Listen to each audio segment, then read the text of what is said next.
Ce qu'on ne comprend pas, Madame Jim, c'est que Kaoudjim, votre mari, était le 4e vice-président du Conseil national de transition, l'organe législatif. Donc, il est dans les institutions de la transition. Donc, s'il y a quelque chose, est-ce qu'il ne peut pas passer peut-être par des voies mieux autorisées pour passer son message au lieu de faire le spectacle auquel il a habitué le Malien? Oui, mais le pouvoir législatif... Est-ce que sur ce registre... Non, moi je vous dis, je vous dis, c'est une question à laquelle c'est lui qui peut répondre, pas moi. Okay. Même si je suis son épouse, même si je suis secrétaire politique de la CRT Parti Faso Kaolé, cette question, c'est lui qui répondra. Mais moi, je me dis, un pouvoir législatif qui n'est pas un contrepoids au pouvoir exécutif, ça a quel sens? Moi, j'ai vu dans des États plus avancés que ça, des députés qui se donnent des coups de poing. Oui, il aurait pu le faire à l'Assemblée, il n'y a pas de problème. Mais là, oui, mais en quoi on peut l'empêcher, cette liberté de s'exprimer en tant que président de parti politique? Ok, justement, comment c'est moi, mon opinion. Comment vous avez vécu l'interpellation, puis après la détention de votre mari, Kaoudjim? Vous savez, quand on agit avec ses convictions en politique, surtout dans un régime d'exception, il faut s'attendre à tout. Je dirais que je n'ai pas été choquée, pas été étonnée. J'ai mon analyse propre à moi. Donc je me dis, oui, tout comme les autres obstacles qu'on a eu à dépasser, on va dépasser ces obstacles aussi. Maintenant, les opinions qu'on a, nous en tant que parti politique, on va les défendre. Okay. Oui, est-ce que vous l'avez vécu dans la douleur? Non. Le passage de Kaoudjim. Non, je ne dirais pas la douleur. Je ne dirais pas la douleur. Je dirais que ça m'a rendue plus forte. Okay. Ça m'a rendue plus convaincue. Okay. Parce que pour vous, il défendait ses convictions. Pour moi, il n'a pas volé. Il n'a pas volé, il n'a pas menti, il n'a pas triché. Donc, pour moi, les raisons qui font honte à une femme pour que son époux aille en prison, moi, je n'étais pas face à ces raisons. Et il y a eu beaucoup de faits qui ont démontré ça. Okay.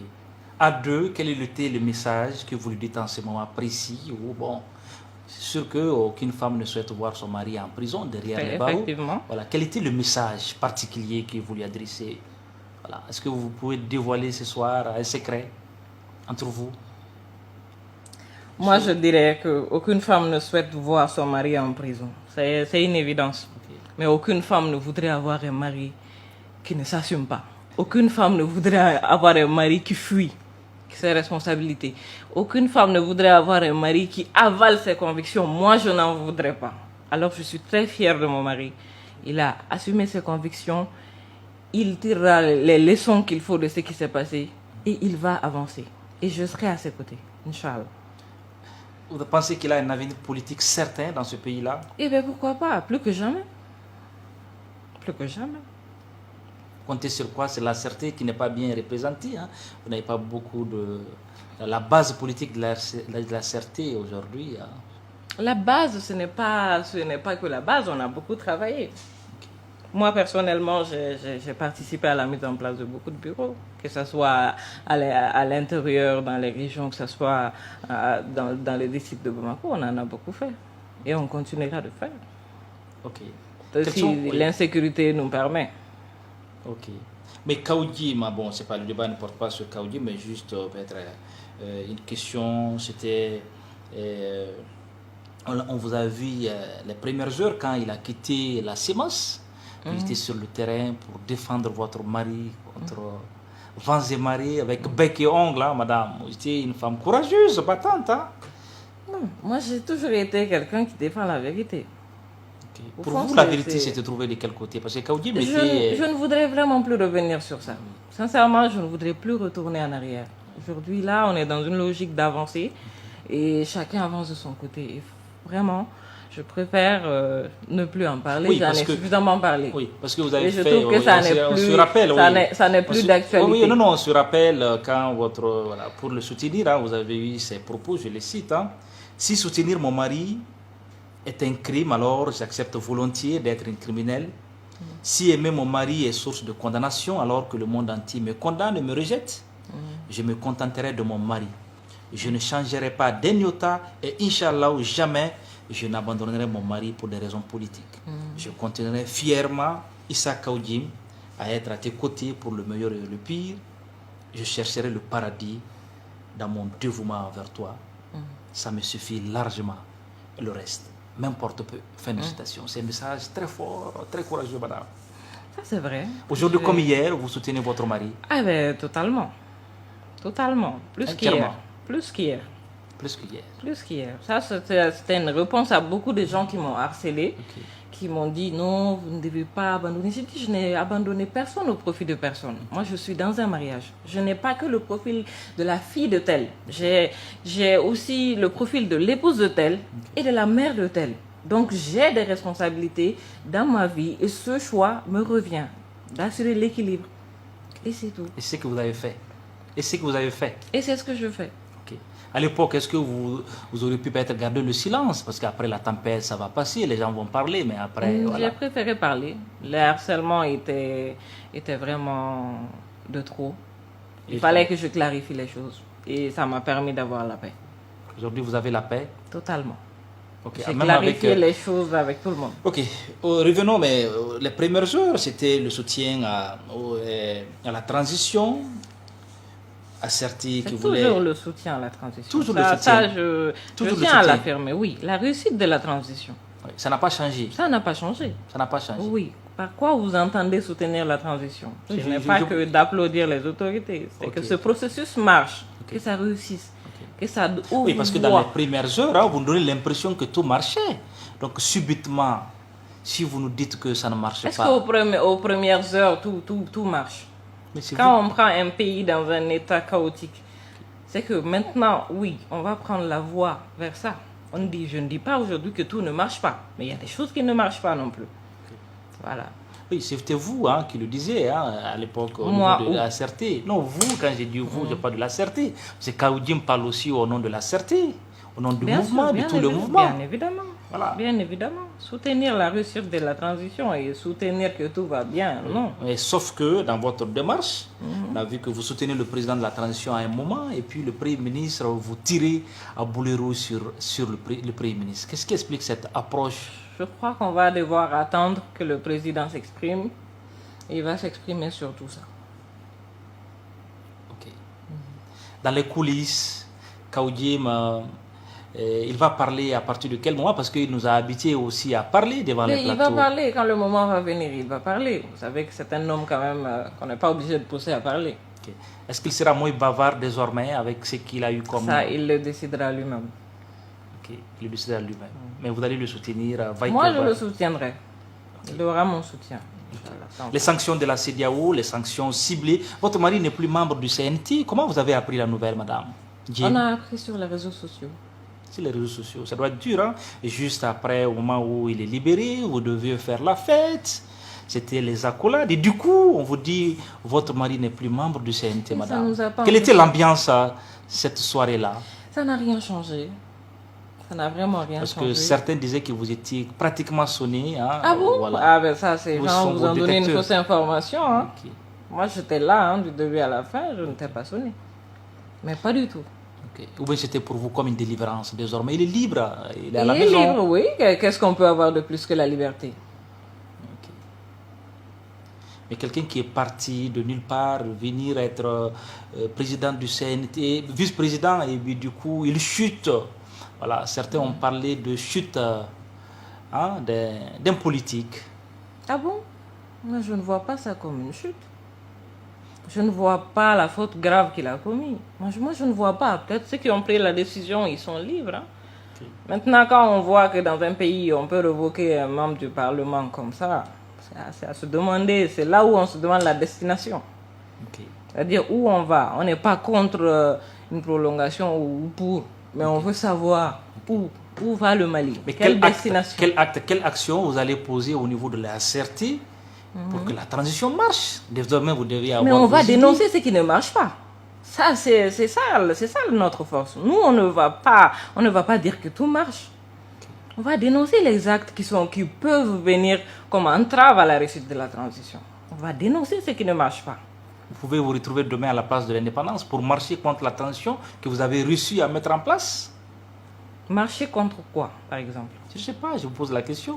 Je sais pas. Est-ce que vous pouvez vous retrouver de l'autre côté, à la place de l'indépendance? Pour aller faire quoi là-bas? On est en Est-ce que train vous allez de dénoncer. dénoncer, voilà, vous allez dénoncer. Oui, mais Est-ce que vous allez j'ai juste- dénoncé ici, aujourd'hui. Je n'ai pas besoin d'être à la place de l'indépendance pour ça.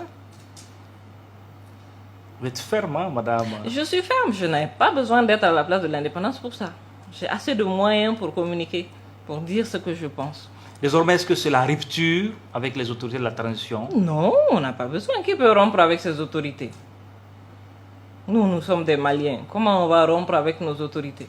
Ça n'a pas de sens. On ne peut pas faire de la politique et être en rupture avec ses Mais autorités. vous êtes contre les pratiques, certaines pratiques qui sont posées aujourd'hui. Ce qui est normal. C'est parce que eux, ils n'étaient pas d'accord avec certaines de nos pratiques. C'est sûrement moi, mon mari s'est retrouvé en prison. C'est comme ça, c'est la contradiction. On ne peut pas empêcher aux gens d'avoir des idées divergentes. Certains Maliens disent que désormais, Peter Kaoudim va être dans l'ombre et vous allez prendre le relais. C'est vous qui allez désormais jouer le Kaoudim. Vous allez à l'affrontement sans gants. Mais c'est pas ça, vous n'allez pas renverser le rôle. Je tiens clairement à le dire. Moi, je ne suis pas quelqu'un qui... non, je ne ferai jamais de l'ombre à mon mari. Pourquoi?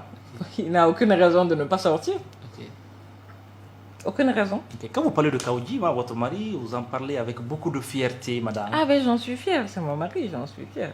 En tant que politique aussi, j'en suis fière. Des défauts de votre mari, c'est certainement qu'il y en a. Hein. Moi, je trouve qu'il a un seul défaut, il est entier.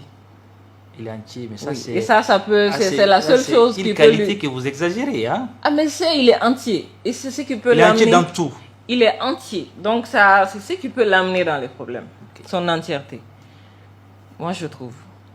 Voilà. Et ceux qui pensent que Kaoudim n'est pas un bon politique parce qu'il bavarde trop... On respecte leur opinion. Ils ont le choix de se taire, tout comme lui, il a le droit de parler. Mais est-ce que pour vous, votre mari va, à partir de cet instant, décider de faire la politique, il va aux affaires, ou c'est décidé désormais, il va faire de la politique jusqu'au bout? Vous pensez que c'est à ce niveau qu'il faut arrêter de faire la politique? Mais je trouve qu'on va attendre qu'il s'exprime. Il va en parler. Ce n'est pas arrivé à ce niveau qu'on s'arrête en chemin. Il va dire sa part de vérité. Il va dire sa part de vérité. Mais ça va de soi. C'est un Malien qui a des droits. Quand je vous dis qu'il faut défendre les libertés collectives, individuelles, mais c'est ça. Il peut ne même pas faire de la politique, mais il va dire ce qu'il pense. Aujourd'hui, combien de personnes sont dans les rues qui disent ce qu'ils pensent? Ils ne sont pas forcément d'accord. Maintenant, c'est le poids de tout homme qui fait que ces prises de position sont prises peut-être au premier degré ou pas. Voilà. Les assises nationales de la refondation, est-ce que la CRT va participer dans le format actuel?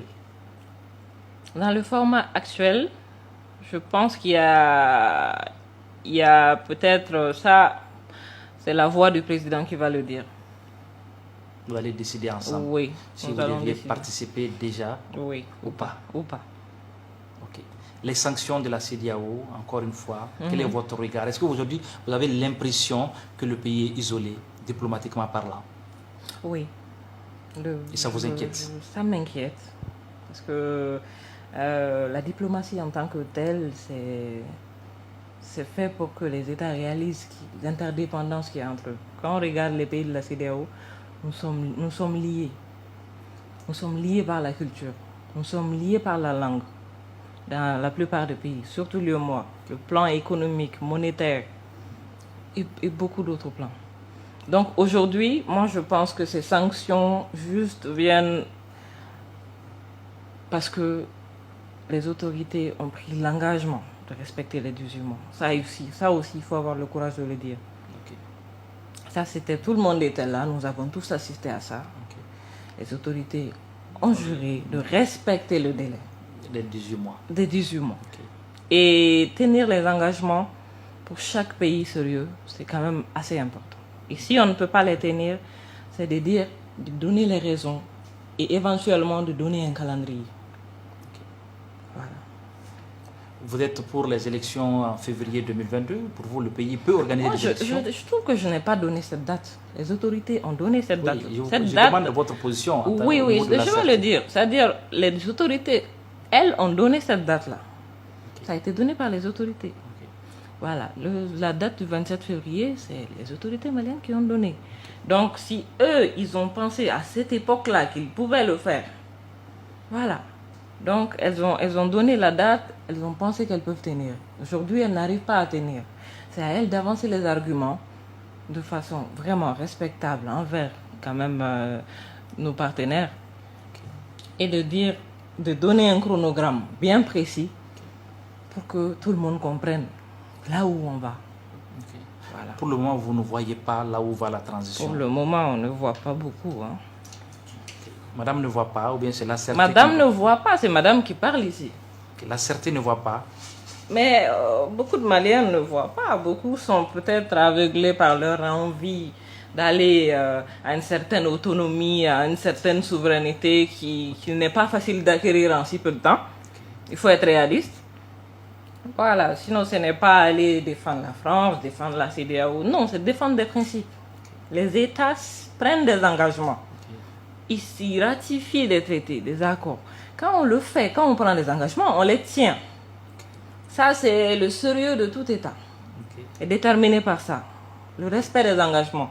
Même un homme simple, quand on fait une promesse, on tient sa promesse. Quand on ne peut pas tenir, on ne le fait pas. Sur le volet de la justice, sur le registre de la justice, certains Maliens pensent que ça bouge à ce niveau, que des dossiers de corruption sont ouverts. Certains sont même en prison, hein, ils doivent même répondre devant la justice. Ça relève du domaine de la justice. Vous appréciez ça au moins par rapport à la marche? On attend. On ne peut pas évaluer les résultats en si peu de temps.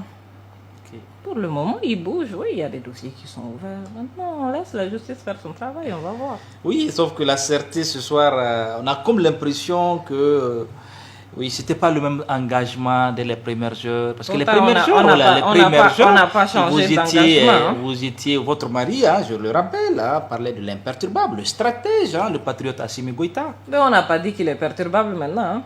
Personne n'a souligné qu'il est devenu perturbable.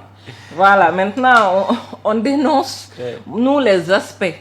Pas contre lui, contre une façon de faire. Parce que certains disent que Khaoudim a été lâché en plein vol. Est-ce que c'est ce qui justifie ce soir votre réaction? Moi, je ne vois pas quelle réaction c'est, qui n'est pas la logique suivie par la CRT. Oui, mais sauf que les premières heures, ce n'était pas les mêmes positions. Oui, mais maintenant, est-ce que les Maliens comprennent ce soir votre position? Parce que hier, vous disiez, oui, il faut applaudir on applaudit la transition, elle marche bien, vous l'avez dit. Mais ça ne nous a jamais empêché de dire ce qui ne va pas. Mais sauf qu'on n'a pas entendu ça, non, on n'a pas entendu. Quand ça? On n'a pas entendu. Mais depuis que l'ancien président Bandaou était là, l'ancien premier ministre Mokhtar Wan. Oui, il est sorti, quelques sorties. Le président l'a toujours fait. Oui, quelques sorties contre les premiers ministres, généralement. Oui. C'est ça la position de la CRT? Oui, mais quand le président parle, est-ce que vous voyez une autre position de la CRT, si ce n'est pas ça? Quand notre président parle, c'est ça notre position. On ne peut pas trouver une autre position. Voilà, j'ai dit juste que ce n'est pas aujourd'hui qu'il a commencé à dénoncer ce que lui ne comprend pas. Il l'a fait depuis hier, en votre nom. Oui, en son nom et en notre nom. Ça, il l'a toujours fait. Sauf que lui, il a toujours soutenu avec beaucoup d'engagement. C'est ce que je vous dis. Nous, on n'a pas arrêté de soutenir la transition. Nous dénonçons ce qu'on pense qui peut entraver la réussite de la transition. On a comme l'impression que la ferveur diminue un peu. On a comme l'impression. Nous, on trouve que ça n'est pas responsable d'applaudir. Quand on ne comprend pas. Quand on ne comprend pas. Quand on comprend, mais on soutient. Aujourd'hui, si nous, on comprend la destination, mais on va soutenir. Mais il n'y a pas de divorce, non. On n'est pas supposé en avoir. Quel divorce? Il n'y a pas de divorce, il n'y a pas de rupture. Je voudrais être sûr pour que les téléspectateurs qui nous suivent comprennent aussi. Mais rupture par rapport à quoi? Si aujourd'hui on doit demander l'état des relations entre la CRT et les autorités de la transition, la santé de vos relations. Les autorités gèrent la transition. Nous sommes un parti politique. Nous soutenons la réussite de la transition. Nous allons dénoncer ce qui n'est pas bon. Nous allons soutenir ce qu'il est. Et c'est tout. Voilà la nature des relations. Ok. Voilà. Ok. Madame Jim, nous allons...